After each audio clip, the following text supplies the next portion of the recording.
like to read from the Book of Satan, chapter 4. I don't know if they call them chapters, that's why I'm a little confused. Life is the great indulgence, and death is the great abstinence. Therefore, make the most of life here and now. There is no heaven of glory bright, and no hell where sinners roast. Here and now is our day of torment. Here and now is our day of joy. Here and now is our opportunity. Choose ye this day, this hour, for no Redeemer liveth. Say unto thine own heart, I am mine own Redeemer. I grew up in one of the most restrictive religions, probably one of the religions that takes sin the most seriously, and that is the Church of Jesus Christ of Latter-day Saints, otherwise known as Mormons. Mormons take it a step further. They have a word of wisdom alongside the sins that are outlined in the Bible. Mormons believe that showing too much of your body is a sin. They also believe that caffeine is a sin. Spending money on Sundays is a sin if you're a Mormon. There's a big long list, and it's almost impossible to have a normal life with friends who are not Mormon if you're following the guidelines. I feel as though this is done on purpose to sort of keep Mormons clustered together, where they're only hanging out with each other because they also encourage you to snitch on each other. When I first became a Satanist, I was worried about the sin aspect, the indulgence aspect, because I have struggled with drug addiction in the past. It's not a secret, I've talked about it before. I was really addicted to cocaine. If we go back to the 9 satanic statements, number 8, Satan represents all of the so-called sins as they all lead to physical, mental, or emotional gratification. That was where I started to be should I have not denied myself? But if we come back to number 3, Satan represents undefiled wisdom instead of hypocritical self-deceit. So the way I interpret this is that indulgence, when it's actually fun, the indulgence isn't supposed to be crippling or a compulsion, if you know what I mean. And when you're in an addiction state, it's not exactly fun to be consuming anymore. It's more of something you're doing to feel normal rather than something you're indulging in. And so I indulge in everything except for that now. And since thinking of things this way, I haven't run into the same issue that I run into with cocaine. But the main thing that allowed my addiction to flourish was ignoring number 3. I didn't have this in my life. This Satan represents undefiled wisdom instead of hypocritical self-deceit. To be in an addiction headspace, at least to begin, to start that whole wheel turning, there has to be self-deceit. I don't think anybody falls into addiction when they're being completely honest with themselves.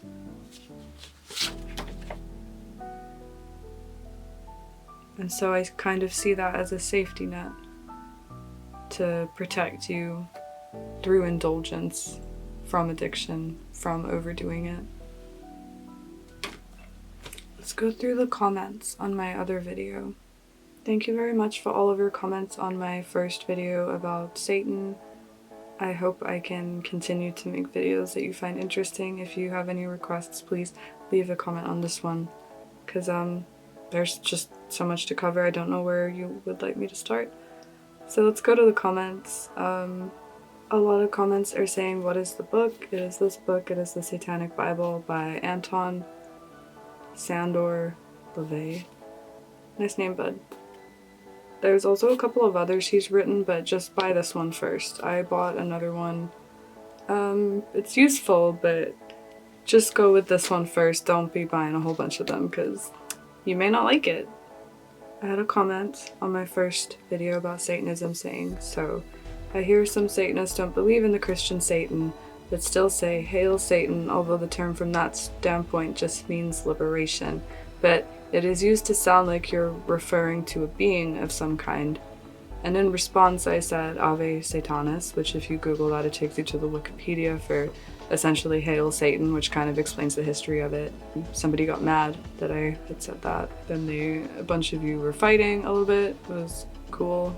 There's been quite a bit of fighting in the comment section here, but you all seem quite respectful, so I'm not going to moderate you unless you be really naughty, and then I'll start moderating. But like, you guys are just talking. I feel like you're being respectful of each other. Some more than others. Another comment reads, "I would not classify Satan as a good guy in my opinion. Satan fell from grace because it challenged God." Satan's pronouns are not it. It challenged God.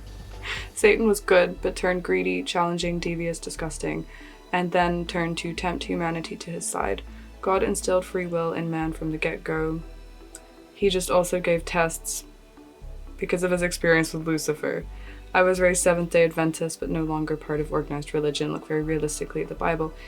The religion I was also raised in was like incredibly literal. Like, they took every single part of that Bible literally. They believed there was literally a Garden of Eden with a literal cherub with a literal flaming sword.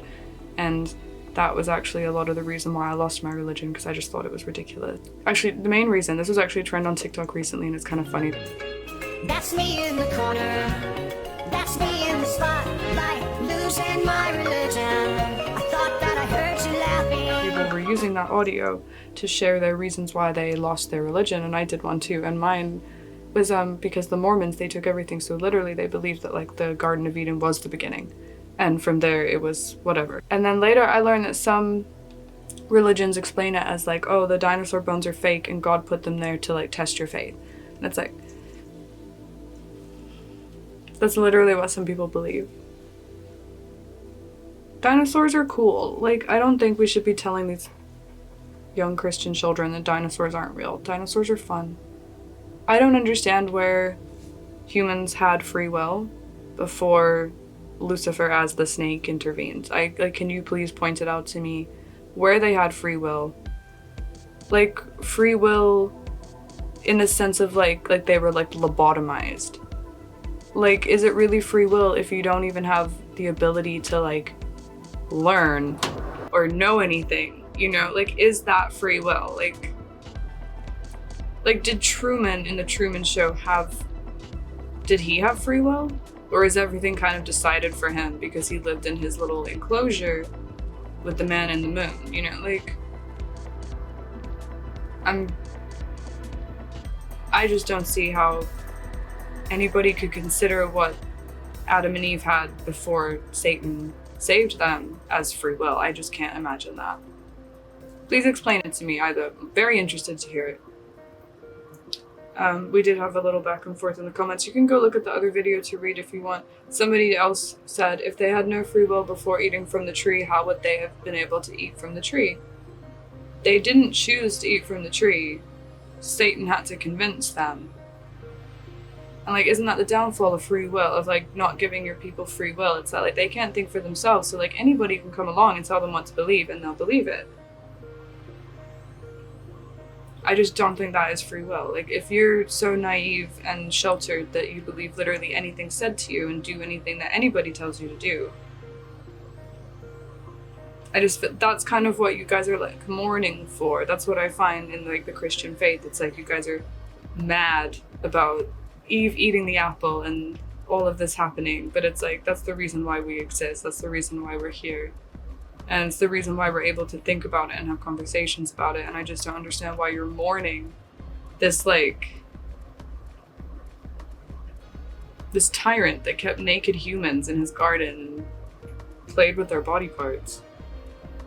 Satan was kicked out of heaven due to his prideful nature of God's throne. Satan's whole rebellion is due to his puffed out and proud pride.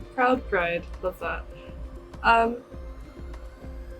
Isn't that how you would swing it too if you were God? Like, isn't that how you would explain it? Like, if your right-hand man decided to tell you that you were being a bossy tyrant bully, and then you had to kick him out of your court, wouldn't you just say that he had tried to overtake you? Like, wouldn't you? Would you be honest? Would you, like, go to your other angels and be like, oh yeah, Lucifer got kicked out. He was telling me I was being too hard on the humans. Would you?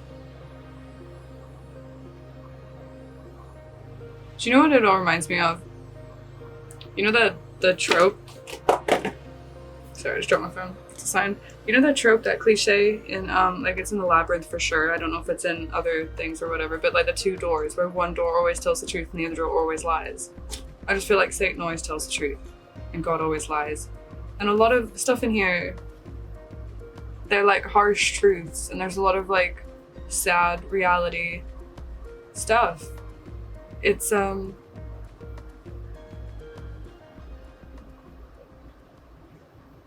don't know if you've heard this discussion about nihilism before, but there's like two types of nihilism. There's like nothing matters, and then there's nothing matters. Like there's two types, right?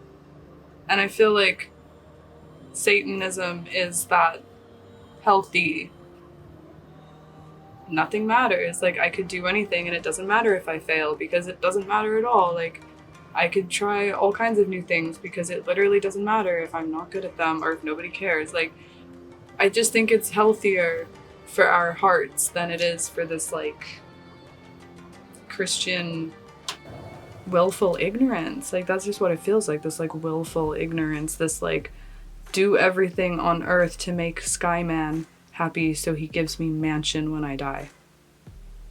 Literally that's what Mormons believe. I don't know about the rest of you, I'm sorry. I'm not trying to generalize anybody. I know you all probably have a very different idea of heaven, but the Mormons believe that everybody gets a mansion when they die.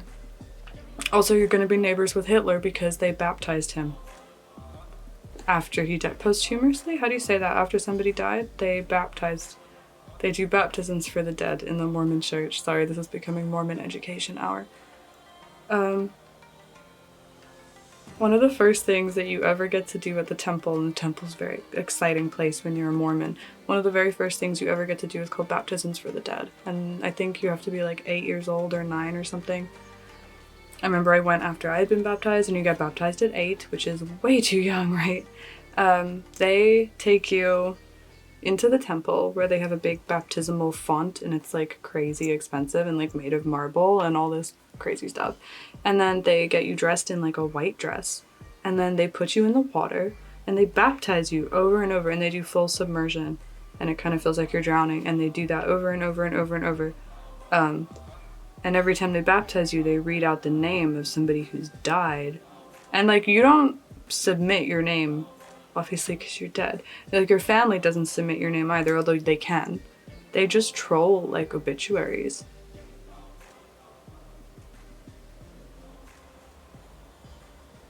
Yeah, like they baptize people without their consent. And you can look at the records of who's been baptized, right? Guess who's there?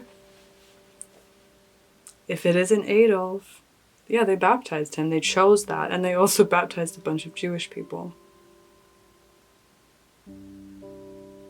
Obviously, it doesn't mean anything, right? To the rest of us, that doesn't mean anything. It's just a silly little thing that the Mormons are doing, but I do feel like that should be some kind of crime. I just feel like that should be illegal. Also, like, how dumb is it to build your army with, like, prisoners who don't want to be there? Like, it'd be a shame if they turned against you. So Mormon heaven, probably a riot up there, right? Sorry, boys and girls, I had no plan for today. I just felt really bad that I was getting views on that video and I didn't have a new one out, so let me see if I can find something for you to chew on. You need to go buy the book yourself. I'm not going to read you the whole book, and you need to read the whole thing, okay? But I will read from the Book of Satan for you. Find something fun. Alright. Going to read from the Book of Satan. I'm going to read chapter 5. Blessed are the strong, for they shall possess the earth. Cursed are the weak, for they shall inherit the yoke. Blessed are the powerful, for they shall be reverenced among men. Cursed are the feeble, for they shall be blotted out. Blessed are the bold, for they shall be masters of the world. Cursed are the righteously humble, for they shall be trodden under cloven hoofs. Blessed are the victorious, for victory is the basis of right. Cursed are the vanquished, for they shall be vassals forever. Blessed are the iron-handed, for the unfit shall flee before them. Cursed are the poor in spirit, for they shall be spat upon. Blessed are the death-defiant, for their days shall be long in the land. Cursed are the grazers towards a richer life beyond the grave, for they shall perish amidst plenty. Blessed are the destroyers of false hope, for they are the true messiahs. Cursed are the God-adorers, for they shall be shorn sheep. Blessed are the valiant, for they shall obtain great treasure. Cursed are the believers in good and evil, for they are frightened by shadows. Blessed are those that believe in what is best for them, for never shall their minds be terrorized. Cursed are the lambs of God, for they shall be bled whiter than snow. Blessed is the man who has a sprinkling of enemies, for they shall make him a hero. Cursed is he who doeth good unto others who sneer upon him in return, for he shall be despised. Blessed are the mighty-minded, for they shall ride the whirlwinds. Cursed are they who teach lies for truth and truth for lies, for they are an abomination. It's a hard word. Thrice cursed are the weak, whose insecurity makes them vile, for they shall serve and suffer. The angel of self-defeat is camped in the souls of the righteous. The eternal flame of power through joy dwelleth within the flesh of the Satanist. Hail Satan. Ave Satanas.